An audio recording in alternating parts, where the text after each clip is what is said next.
ಬೆಂಡೆಕಾಯಿ ಸಾಂಬಾರು ಮಾಡಲಿಕ್ಕೆ ನಾನಿಲ್ಲಿ ಬೆಂಡೆಕಾಯಿನ ಈ ರೀತಿ ಕಟ್ ಮಾಡಿ ಇಟ್ಕೊಂಡಿದ್ದೀನಿ. ಆಮೇಲೆ ಬೇಳೆನ ನೆನೆಸಿಟ್ಕೊಂಡಿದ್ದೀನಿ. ಈ ಬೆಂಡೆಕಾಯಿನ ನಾವು ಹಾಗೆ ಹಾಕೊಳ್ಳೋದಕ್ಕಾಗಲ್ಲ. ನಾವು ಪ್ಯಾನಲ್ಲಿ ಫಸ್ಟು ಎಣ್ಣೆ ಹಾಕಿ ಸ್ವಲ್ಪ ಫ್ರೈ ಮಾಡಿಕೊಂಡು ಆಮೇಲೆ ಬೆಂಡೆಕಾಯಿನ ಹಾಕ್ಕೊಂಡು ಸಾಂಬಾರು ಮಾಡಬೇಕು.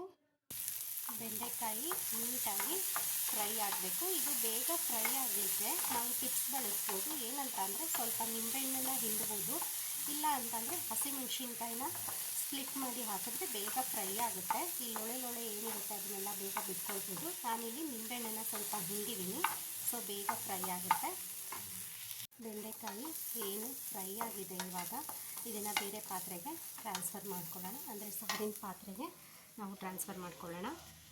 ಅದೇ ಪ್ಯಾನಿಗೆ ನಾವು ಏನು ಬೆಂಡೆಕಾಯಿ ಫ್ರೈ ಮಾಡಿಟ್ಕೊಂಡಿದ್ವೋ ಈಗ ಮಸಾಲೆನ ಫ್ರೈ ಮಾಡ್ಕೊಳ್ಳೋಣ. ಈರುಳ್ಳಿನ ಹಾಕ್ಕೊಳ್ಳೋಣ ಸ್ವಲ್ಪ. ಸೊ ಈರುಳ್ಳಿ ಜೊತೆ ಸ್ವಲ್ಪ ಹಿಂಗು ಕೂಡ ಹಾಕ್ಕೊಂಡಿದ್ದೀನಿ. ನಾನಿಲ್ಲಿ ಕಲ್ಲಿಂಗ್ ಹಾಕ್ಕೊಂಡಿದ್ದೀನಿ. ಸಾಂಬಾರಿಗೆಲ್ಲ ನೀಟಾಗಿ ಫ್ರೈ ಆಗುತ್ತಲ್ಲ, ಅದ್ರ ಜೊತೆಗೆ ಕರ್ಬೇವಿನ ಸೊಪ್ಪು ಹಾಕಿದ್ದೀನಿ. ಇದು ಚೆನ್ನಾಗಿ ಫ್ರೈ ಆಗಿ ಸ್ವಲ್ಪ ಫ್ರೈ ಆಗ್ತಾಯಿದೆ ಅಂದಾಗ ನಾವು ಜೀರಿಗೆ ಮತ್ತು ಮೆಂತ್ಯನ ಹಾಕ್ಕೊಳ್ಳೋಣ.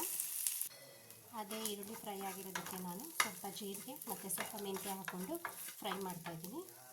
ಜೀರಿಗೆ ಮತ್ತು ಮೆಂತ್ಯ ಫ್ರೈ ಆಗ್ತಾ ಇದ್ದಂಗೆ ಸ್ವಲ್ಪ ಕಾಯಿ ತುರಿನ ನಾನು ಹಾಕ್ಕೊಳ್ತೀನಿ.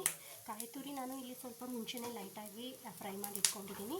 ಈಗಲೂ ಒಂದು ಸ್ವಲ್ಪ ಲೈಟಾಗಿ ಫ್ರೈ ಮಾಡಿ ಇಟ್ಕೊಳ್ಳೋಣ. ಇದ್ರ ಜೊತೆಗೆ ನಾನು ಸ್ವಲ್ಪ ಹುಣಸೆಹಣ್ಣು ಎಷ್ಟು ಬೇಕೋ ಅಷ್ಟು ಕೂಡ ಹಾಕ್ಕೊಂಡಿದ್ದೀನಿ. ಸ್ವಲ್ಪ ತೆಂಗಿನ ತುರಿ ಎಲ್ಲ ಫ್ರೈ ಆದಮೇಲೆ ಸ್ವಲ್ಪ ಸಾಂಬಾರು ಪೌಡ್ರು ಮತ್ತು ಅಚ್ಕಾರದ ಪೌಡ್ರು ಕೂಡ ಹಾಕಿ ಲೈಟಾಗಿ ಫ್ರೈ ಮಾಡಿದೆ. ಈಗ ನಾನು ಅರ್ಧ ಟೊಮೊಟೊನ ಹಾಕಿರ್ತೀನಿ. ಯಾಕಂತಂದರೆ ಹುಣಸೆಹಣ್ಣು ಆಲ್ರೆಡಿ ಇರೋದ್ರಿಂದ ಇದನ್ನೆಲ್ಲ ನಾನು ಮಿಕ್ಸಿ ಮಾಡ್ಕೊಳ್ತೀನಿ. ಬೇಳೆ ಏನು ನೆನೆಸಿಟ್ಕೊಂಡಿದ್ನೋ ಅದು ನಾನಿವಾಗ ವಿಷಲ್ ಹೊಡಿಸ್ತೀನಿ. ಪಾತ್ರೆಗೆ ಏನು ಟ್ರಾನ್ಸ್ಫರ್ ಮಾಡಿ ಇಟ್ಕೊಂಡಿದ್ನೋ ಅದು ಈಗ ನೀರು ಹಾಕಿ ಸ್ವಲ್ಪ ಕರ್ಬೇವಿನ ಸೊಪ್ಪು ಹಾಕಿ ಬೇಯೋದಕ್ಕೆ ಬಿಡೋಣ. ಬೇಳೆ ಏನು ನೆನೆಸಿಟ್ಟಿದ್ನೋ ಅದು ಈಗ ವಿಷಲ್ ಹೊಡಿಸಿ ಬೆಂದಿದೆ.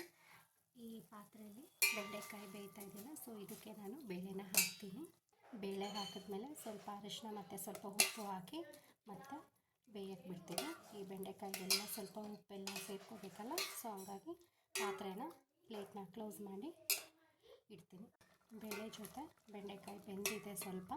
ಇವಾಗ ನಾನು ಮಸಾಲೆನ ರುಬ್ಬಿಟ್ಕೊಂಡಿರೋದನ್ನು ಹಾಕ್ಕೊಡ್ತಾಯಿದ್ದೀನಿ ಇದಕ್ಕೆ. ಮಸಾಲೆ ಎಲ್ಲ ಹಾಕಿದ್ಮೇಲೆ ಚೆನ್ನಾಗಿ ಕುದಿಯೋದಕ್ಕೆ ಬಿಡಬೇಕು. ಫೈನಲಿ ಸಾಸಿವೆ ಮತ್ತು ಕರಿಬೇವು ಒಗ್ಗರಣೆ ಕೂಡ ಹಾಕಬೇಕು. ಈಗ ಫೈನಲ್ ಆಗಿ ನಮ್ಮದು ಬೆಂಡೆಕಾಯಿ ಸಾಂಬಾರು ರೆಡಿ ಆಗಿದೆ. ಸೊ ಈ ರೀತಿ ಸಾಂಬಾರು ನೀವು ಕೂಡ ಟ್ರೈ ಮಾಡಿ ಟೇಸ್ಟ್ ಹೇಗಿದೆ ಅಂತ ಕಮೆಂಟ್ ಮಾಡಿ ನನಗೆ ಹೇಳಿ. ಹಾಗೂ ನಮ್ಮ ಚಾನಲನ್ನು ಸಬ್ಸ್ಕ್ರೈಬ್ ಮಾಡಿ, ಲೈಕ್ ಮಾಡಿ ಮತ್ತು ಶೇರ್ ಮಾಡಿ. Thank you.